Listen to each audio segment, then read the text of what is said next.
Yo, what is good, y'all? It's your boy Ty back here with another video.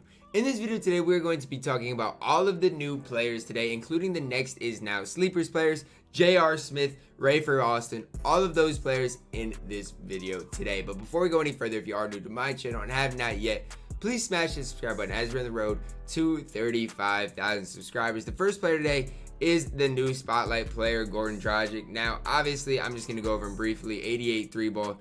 Can't dunk the ball, 86 field ball, 86 ball, 86 speed, and honestly on the offensive end, he is more than usable. He definitely is, honestly, with his jump shot 22. He is going to be decent enough on the offensive end, especially if you've just started playing the game. Goran Dragic is not a terrible card. Next player we're going to talk about today is DeAndre Jordan, 6'11", 7'6" wingspan, and you know what DeAndre is going to give you. He's not going to be able to shoot the ball, but at the same time, he's going to be a decent enough inside center. Look at his interior defensive type of stats, and he is going to be a pretty good interior defender with all of these badges. But the problem is, with only 64 speed, 64 lateral quickness, how good can he really be? I'm just not a huge component of using an inside center that isn't super fast. This player today we do get is Amethyst Isaiah Thomas, 5'9", 6'1" wingspan, and I love IT, right? I love him, but it's kind of tough to use him in 2K. 1 Hall of Fame badge, 17 on gold, 6 on silver. Does have hotspots from 4 to 5 places around the arc. 87 3-ball. Obviously, he's not going to be able to dunk.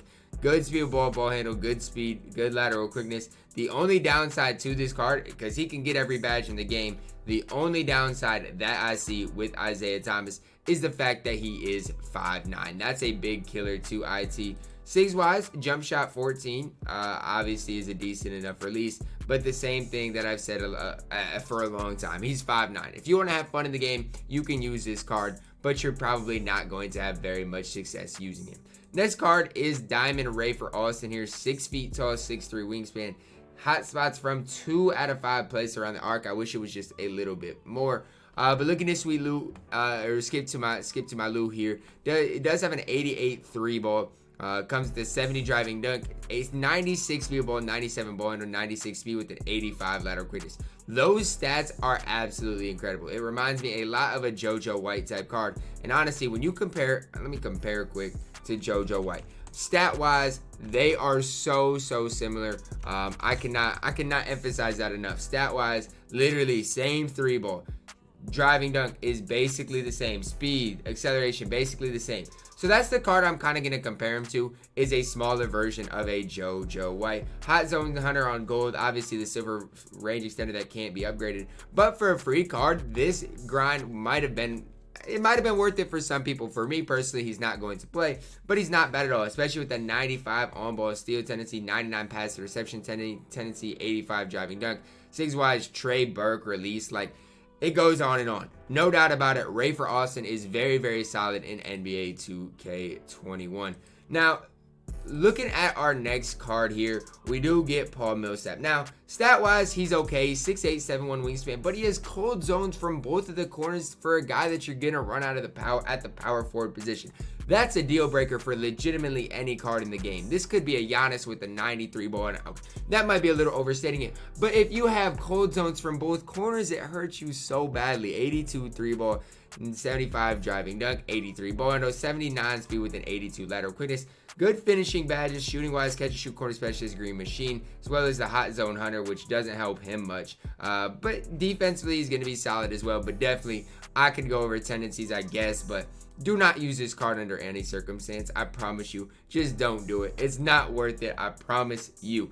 Next card today we get, as you guys can see the card art coming in, is Michael Redd. 6'6", 6'9" wingspan. Hot spots from everywhere behind the arc. 94 3-ball, 75 driving dunk, 86 ball handle, 86 speed, as well as that 84 lateral quickness. As you guys can see, hot spots from everywhere. Finishing badges, he has 7 gold finishing badges. Shooting wise, Hall of Fame, catch and shoot, corner specialist, slippery off-ball, Tyler shooter, and volume shooter. Has every shooting badge in the game outside of deep phase. And let me tell you, on next gen, he's going to be even better because that steady shooter is going to turn to blinders. Playmake wise, does have Hall of Fame space creator as well as gold downhill and quick first step. Obviously, I'd recommend upgrading that gold to gold quick first step. Defensively, he's going to be very complete as well. Now, he's only going to get bronze clamps, but that's okay because he's going to be able to hold it down. He has decent enough stats, and he can get whatever other badges you want. If you fully badge out this Michael Redd, he can legitimately be a top card in the game. Legitimately, if he has a release that is very, very good, similar to last year, he can be a kind of T-Mac type level. Now, I don't think it'll be quite as good as T-Mac, because T-Mac's going to be a better dunker and some stuff like that on the offensive end, but that's just kind of who I compare him to. 80 driving dunk tendency, decent defensive tendencies, Ray Allen release, which obviously is very, very solid. Profile, moving behind the back. There's a lot to like about this Diamond Michael Red card.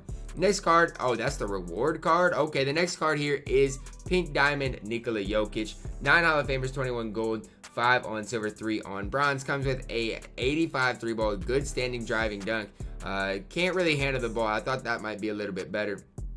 67 speed, 57 lateral quickness, and I get it, right? I get Jokic, but on the defensive end, he's terrible. Shooting wise, he's got some good badges, including the gold range extender, but my thing is, if you're bad on the defensive end and have bad defensive stats, that really limits how bad how good he can be. Obviously, I think he's going to be a better version of a Kevin Love type card, but still, I would never use this card just strictly because of his defense. His defense is absolutely terrible. You can maybe get away with the 67 speed, but that combined with the 57 lateral quickness is going to be very, very tough. But still, Jokic does have some upside with him being 7 feet tall, hot spots from 4 out of 5 spots around the perimeter with gold range extender. He is not terrible in NBA 2K21. Next player today is Pink Diamond Khris Middleton, 6'7", 6'10 wingspan, 8 Hall of Fame badges, 11 on gold, 8 on silver, 6 on bronze. Comes with an 89 3-ball, 75 driving dunk, 82 speed of ball, 86 ball, 84 speed, as well as that 89 lateral quickness. Shooting wise, Hall of Fame catch and shoot, corner specialist, green machine, hot zone hunter, tireless shooter, volume shooter with the gold range extender. And quite honestly, guys, I'm not gonna sit here and tell you that Khris Middleton is better than J.R. Smith. I'm not, because that would be wild. But the difference between the two cards isn't as good, isn't as wide as you guys might think.